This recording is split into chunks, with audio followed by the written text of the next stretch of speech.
ನಮ್ಮ ಸುತ್ತಮುತ್ತ ಇರೋ ಜಾಗಗಳು ನಮ್ಮ ಮೇಲೆ ಹೇಗೆಲ್ಲ ಪರಿಣಾಮ ಬೀರ್ತವೆ ಅಂತ ಎಂದಾದ್ರೂ ಯೋಚನೆ ಮಾಡಿದ್ದೀರಾ? ಕೆಲವು ಕಡೆ ಹೋದಾಗ ಒಂಥರ ನಿರಾಳ ಅನ್ಸುತ್ತೆ, ಇನ್ನ ಕೆಲವು ಕಡೆ ಯಾಕೋ ಒಂಥರ ಕಿರಿಕಿರಿ. ಇವತ್ತು ನಾವು ಈ ಅನುಭವದ ಹಿಂದಿಲೋ ವಾಸ್ತು ಅನ್ನೋ ಒಂದು ಪ್ರಾಚೀನ ವಿಜ್ಞಾನದ ಬಗ್ಗೆ ಮಾತಾಡೋಣ. ಇದು ನಮ್ಮ ವಾಸಸ್ಥಳಗಳಿಗೆ ಜೀವ ತುಂಬುವ ಒಂದು ಅದ್ಭುತ ಕಲೆ. ಈ ಅನುಭವ ನಮ್ಮೆಲ್ಲರಿಗೂ ಆಗಿರುತ್ತೆ ಅಲ್ವಾ? ಕೆಲವು ಮನೆಗಳಿಗೆ ಕಾಲಿಟ್ಟ ತಕ್ಷಣ ಒಂದ್ ರೀತಿ ಪಾಸಿಟಿವ್ ವೈಬ್, ಆರಾಮ್ ಅನ್ಸುತ್ತೆ. ಆದ್ರೆ ಬೇರೆ ಕಡೆ ಹೋದ್ರೆ ಉಸ್ರುಗಟ್ಟಿದ ಹಾಗೆ ಚಡಪಟಿಕೆ ಶುರುವಾಗತ್ತೆ. ಏನಿದು ಈ ಭಾವನೆಗಳ ಹಿಂದಿರೋ ಶಕ್ತಿ? ಬನ್ನಿ ಇದರ ಹಿಂದಿನ ರಹಸ್ಯವನ್ನ ನೋಡೋಣ. ಬನ್ನಿ ಈ ವಿಷಯವನ್ನ ಲೇಖಕ ರಾಬರ್ಟ್ ಸ್ವೊಬೋಡಾ ಅವರ ಒಂದು ಅನುಭವದ ಜೊತೆ ಶುರು ಮಾಡೋಣ.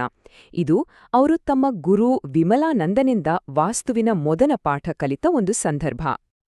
ಒಂದ್ಸಲ ಗುರು ಶಿಷ್ಯರಿಬ್ಬರು ಒಂದು ಆಶ್ರಮದ ಮುಂದೆ ನಿಂತಿದ್ರು. ಆಗ ವಿಮಲಾನಂದ್ರು ಆ ಜಾಗವನ್ನ ತೋರ್ಸಿ, ಇದ್ರಲ್ಲಿ ಏನಾದ್ರೂ ವಿಶೇಷ ಕಾಣಿಸ್ತಿದ್ಯಾ ಅಂತ ಕೇಳಿದ್ರು. ಲೇಖಕರಿಗೆ ಅಂಥದ್ದೇನೂ ಅನಿಸ್ಲಿಲ್ಲ. ಆಗ ಗುರುಗಳೇ ವಿವರಿಸಿದ್ರು, ಈ ಜಾಗದ ಮುಂದಿನ ಭಾಗ ನೋಡು, ಹಿಂದಿನ ಭಾಗಕ್ಕಿಂತ ಎಷ್ಟು ಅಗಲವಾಗಿದೆ. ಇದನ್ನೇ ವ್ಯಾಘ್ರಮುಖಿ ಅಥವಾ ಹುಲಿಮುಖದ ನಿವೇಶನ ಅಂತ ಕರೆಯೋದು. ಇದರ ಹಿಂದಿನ ತರ್ಕ ತುಂಬಾ ಸರಳ, ಆದ್ರೆ ಅಷ್ಟೇ ಆಳವಾಗಿದೆ. ಹುಲಿಯ ತಲೆ ಅಗಲ, ಆದ್ರೆ ಸೊಂಟ ಕಿರಿದು. ಅದು ಬೇಕಾದಷ್ಟು ತಿನ್ನುತ್ತೆ, ಆದ್ರೆ ಸ್ವಲ್ಪವೇ ಹೊರಹಾಕುತ್ತೆ. ಅದೇ ರೀತಿ ಹುಲಿಮುಖದ ನಿವೇಶನ ನಮ್ಮ ಶಕ್ತಿ, ಸಮಯ, ದುಡ್ಡನ್ನೆಲ್ಲ ನುಂಗಿಹಾಕಿ ತುಂಬಾನೇ ಕಡಿಮೆ ಪ್ರತಿಫಲ ಕೊಡುತ್ತೆ. ಆದ್ರೆ ಇದಕ್ಕೆ ತದ್ವಿರುದ್ಧ ಹಸುವಿನ ಮುಖ ಕಿರಿದು, ಹಿಂಭಾಗ ವಿಶಾಲ. ಅದು ಹುಲ್ಲು ತಿಂದು ಹಾಲು, ಗುಬ್ರದಂತಹ ಉಪಯುಕ್ತ ವಸ್ತುಗಳನ್ನು ಕೊಡುತ್ತೆ. ಹಾಗೇನೆ ಗೋಮುಖಿ ಅಥವಾ ಹಸುಮುಖದ ನಿವೇಶನವು ಮನೆಗೆ ಪೋಷಣೆ ಮತ್ತು ಸಮೃದ್ಧಿಯನ್ನ ತರುತ್ತೆ.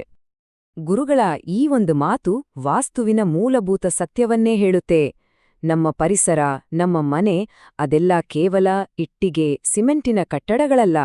ಅದು ನಮ್ಮ ಒಟ್ಟಾರೆ ಜೀವನದ ಮೇಲೆ ನೇರ ಪರಿಣಾಮ ಬೀರುವ ಒಂದು ಜೀವಂತ ವ್ಯವಸ್ಥೆ. ಹಾಗಾದ್ರೆ ಈ ಹುಲಿಮುಖ ಮತ್ತೆ ಹಸುಮುಖದ ಪರಿಣಾಮಗಳ ಹಿಂದೆ ಇರುವ ಆ ಶಕ್ತಿ ಯಾವುದು? ಇದು ಕೇವಲ ಆಕಾರದ ವಿಷಯನಾ? ಖಂಡಿತ ಇಲ್ಲ. ಒಂದು ಆಕಾರ ಪೋಷಣೆ ನೀಡುವ ಹಾಗೆ, ಇನ್ನೊಂದು ಶೋಷಣೆ ಮಾಡುವ ಹಾಗೆ ಮಾಡಲು ಒಂದು ಆಳವಾದ ಕಾರಣವಿದೆ. ಆ ಶಕ್ತಿಯೇ ಪ್ರಾಣ. ನೋಡಿ, ಈ ಪ್ರಶ್ನೆಯೇ ನಮ್ಮನ್ನ ಈ ವಿಶ್ಲೇಷಣೆಯ ತಿರುಳಿಗೆ ಕರ್ಕೊಂಡು ಹೋಗುತ್ತೆ. ಆ ಗುಪ್ತ ಶಕ್ತಿ ಬೇರೆ ಏನೂ ಅಲ್ಲ, ನಮ್ಮ ಸುತ್ತಲಿನ ಜಾಗದಲ್ಲಿ ನಿರಂತರವಾಗಿ ಹರಿತಿರುವ ಒಂದು ಜೀವಶಕ್ತಿ. ಪ್ರಾಣ ಅಂದ್ರೆ ಜೀವಶಕ್ತಿ. ಇದನ್ನ ಗಾಳಿಗೆ ಹೋಲಿಸಬಹುದು. ನಮಗೆ ಗಾಳಿ ಕಾಣ್ಸಲ್ಲ, ಆದ್ರೆ ಅದರ ಪರಿಣಾಮವನ್ನ ಅನುಭವಿಸಬಹುದು. ತಂಗಾಳಿ ಚೈತನ್ಯ ಕೊಟ್ರೆ, ನಿಂತ ನೀರು ಅಥವಾ ಗಾಳಿಯಿಲ್ಲದ ಕೋಣೆ ಉಸಿರುಗಟ್ಟಿಸುತ್ತೆ ಅಲ್ವಾ? ಹಾಗೇನೇ ಒಂದು ಸ್ಥಳದಲ್ಲಿ ಪ್ರಾಣಶಕ್ತಿಯ ಹರಿವು ಸರಾಗವಾಗಿದ್ದಾಗ ಆ ಜಾಗ ಜೀವಂತ ಅನ್ಸುತ್ತೆ. ಅದೇ ಅದರ ಹರಿವಿಗೆ ಅಡ್ಡಿಯಾದಾಗ ಆ ಜಾಗ ನಿರ್ಜೀವ ಮತ್ತು ಶಕ್ತಿಹೀನ ಅನ್ಸುತ್ತೆ.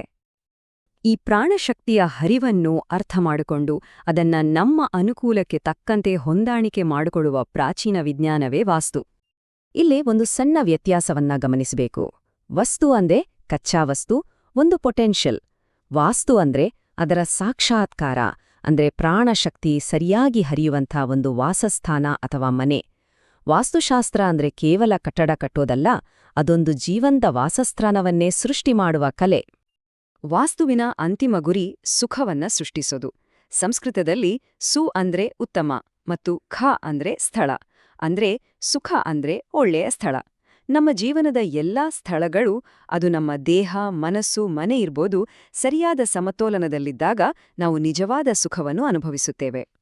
ವಾಸ್ತುಶಾಸ್ತ್ರದ ಪ್ರಕಾರ ನಾವು ಮತ್ತು ಈ ಬ್ರಹ್ಮಾಂಡ ಬೇರೆ ಬೇರೆ ಅಲ್ಲ, ನಾವೆಲ್ಲ ಒಂದೇ. ನಮ್ಮ ಮನೆ ಅನ್ನೋದು ನಮ್ಮ ದೇಹದ ಒಂದು ಎಕ್ಸ್ಟೆನ್ಷನ್ ಇದ್ದ ಹಾಗೆ.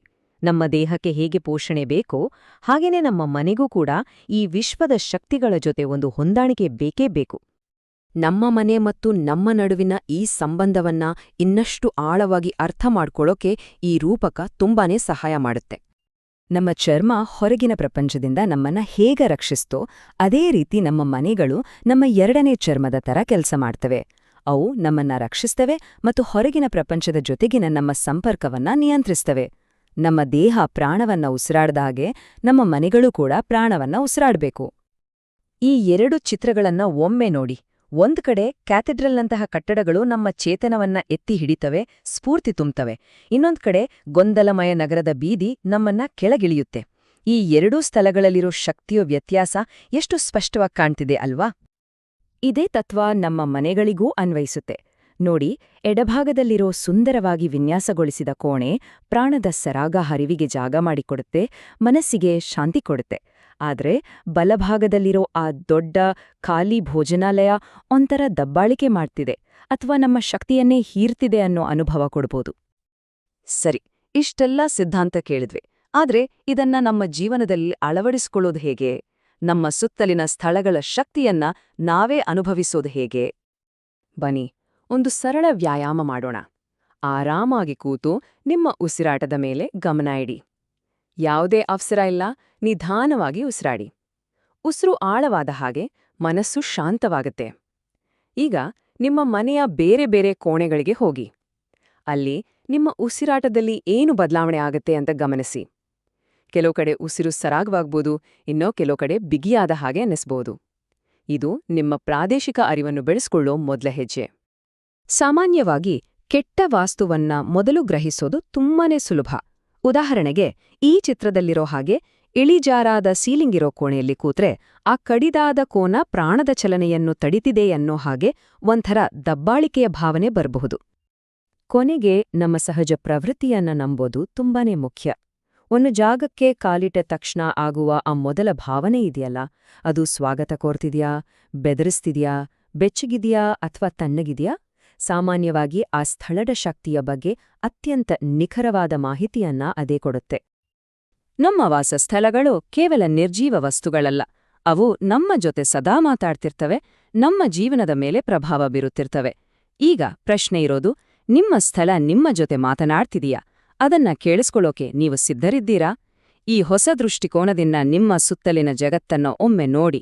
ಮುಂದಿನ ಬಾರಿ ಮತ್ತೆ ಸಿಗೋಣ.